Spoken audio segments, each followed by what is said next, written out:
ভাইয়া আর একটা জুস দেন। ভাই আমাকে একটা বিস্কুট দিয়েন তো। আরে দোস্ত না, কেমন আছিস? আরে বন্ধু না, এই তো বন্ধু ভালো আছি। তা তুই কে বাসু? এই তো বন্ধু, আমিও ভালো আছি। আচ্ছা ভাই আমাকে একটা বিস্কুট দেন। আচ্ছা বন্ধু, তাহলে আমি যাই, তুই থাক। আচ্ছা বন্ধু। আর ভাই আমার বিল এসে কত? আরে বন্ধু, বিল আমি দেবেন, যা। আর না বন্ধু, আমি দেবো। আরে না, আমি বিল দিয়ে দেবেন, যা তো। আরে বন্ধু আমিই দে, তুই দিবি কে? আরে তুই আমার বন্ধু না, তোর বিল আমি দিয়ে দিতেছি, তুই যা তো। আচ্ছা বন্ধু, তাহলে থাক, আমি গেলাম।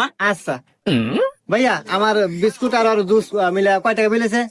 আপনার 10 টাকা আর আপনার বন্ধুর 2000 টাকা, এই সব মিলে 2010 টাকা দেন। হুমন্দি কয় কিরা, একটা বিস্কুট আর একটা জুসের বোতল 2010 টাকা হয়, কি কোন আপনার? এর মিয়া খালি জুস নিছে নাকি? ও পুরো সংসার বাজার হয়ে নিয়ে গেল, ওই দেখেন।